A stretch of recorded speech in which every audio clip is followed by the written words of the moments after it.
চোখ তুলে নিয়েছে, জীবও কেটে নিয়েছে। যা দেখলাম, মাননীয় মুখ্যমন্ত্রীর কাছে দৃষ্টি আকর্ষণ করছি, এই জায়গাটা ধরা পড়েছে। উনি যেমনভাবে কথা রেখেছে, আইনের শাসন, এদেরকে ফাঁসি দেয় না তো এনকাউন্টার করে। আমি দাঁড়িয়ে আছি সেই সূর্যপুর, যে সূর্যপুরে গত শনিবার একটি নাবালিকা বৈকাল 4টে থেকে খুঁজে পাওয়া যাচ্ছিল না। এলাকার মানুষ খোঁজাখুঁজির পরে সিসিটিভি ক্যামেরায় তারা দেখতে পায়, সারা রাত ধরে তোলপাড় করে এবং পুলিশকে জানায়। পুলিশ কিছুটা সহযোগিতা করলেও পরে ঠিকমতো তাদের সঙ্গে থাকেনি বলে জানা যাচ্ছে। ঠিক সেই জায়গায় দাঁড়িয়ে সেই নাবালিকার দেহ কিন্তু একটি পুকুর থেকে উদ্ধার হয়েছিল এবং 4 জনের নাম সেখানে উঠে এসছে। 4 জনের মধ্যে ইতিপূর্বে 2 জনকে গ্রেপ্তার করেছে পুলিশ বলে জানা যাচ্ছে এবং তাদের মেডিকেলে নিয়ে যাওয়া হয়েছে আজকে। তবে এই এলাকা জুড়ে একটি দুটি নয়, 3টি থানা জুড়ে 163 ধারা জারি করা হয়েছে, যাতে এখানে 5 জনের বেশি জমায়েত করতে পারবে না। সেই সঙ্গে যেটা দেখা যাচ্ছে এখনো পর্যন্ত যে ভিড়ে ঠাসা মানুষ, একেবারে শোকাহত পরিবার, এই এলাকা জুড়ে একটা শোকের ছায়া নেমে এসেছে। কয়েক কিলোমিটার, 30, 40, 35 কিলোমিটার থেকে কিন্তু মানুষ তাদের দেখতে আসছে। আমি দেখাবো এখান থেকে কিন্তু ভিড় কোনো মতে সরছে না। যে 4 জনের নাম উঠে আসছে তাদেরকে একেবারে যেটা জানা যাচ্ছে যে তারা রাতে নিয়ে যায় এবং সারা রাত ধরে সিগারেটের ছাকচা, তার কামড়ানো, তার নোংরামি করা, একেবারে যেটাকে ধর্ষণ বলা যেতে পারে, সেভাবেই তাদের উপরে অত্যাচার করেছে বলে উঠে আসছে।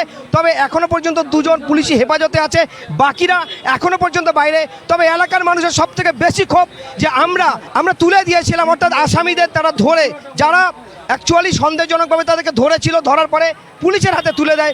পুলিশের হাতে তুলে দেওয়ার পরে জানা যাচ্ছে পুলিশ পুনরায় এক বিজেপির মণ্ডল সভাপতির কথা, অর্থাৎ বিজেপির মণ্ডল সভাপতি শান্তনুর মণ্ডলের কথায় অনুযায়ী পুলিশ কিন্তু ছেড়ে দেয়। কিন্তু শান্তনী মণ্ডলের কথা ছাড়া হয়েছে না উপর থেকে কোনো ফোন এসেছিল, সেই জন্য ছাড়া। পুলিশ কেন তাকে ছেড়ে দিল, যার জন্য সব থেকে বেশি ক্ষোভ তৈরি হয়েছে এই এলাকার মানুষের। আমরা দেখা পাচ্ছি যে একটা খুব খারাপ জিনিস তো ঘটে গেছে, যেটা বলা যায় না, মানে বলতেও খারাপ লাগে। বাচ্চা মেয়ে, কিছু মোটামুটি দালাল মিডিয়া এই ব্যাপারটাকে নিয়ে বলছে এটা অস্বাভাবিক মৃত্যু। আর তরুণী তো নয়, আমরা দেখছেন প্রত্যক্ষদর্শী যারা আছে, মেয়েটা একেবারে 11 বছরের মেয়ে, তার সঙ্গে এই পাশবিক যে অত্যাচার করেছে, হ্যাঁ, এই জিনিসটা তো মানে খুব খারাপ।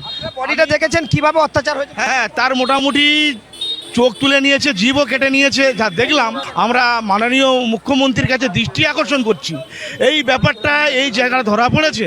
উনি যেমনভাবে কথা রেখেছে, আইনের শাসন, উনি যেন এদেরকে ফাঁসি দেয়, হ্যাঁ, না তো এনকাউন্টার করে।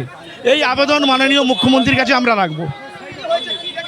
দেখুন, কামড়ে তো নিয়েছে বাচ্চা মেয়ে, ঠিক আছে, সেই অনুযায়ী সে একজন বিকেল 5টার পর থেকে বেরিয়েছে।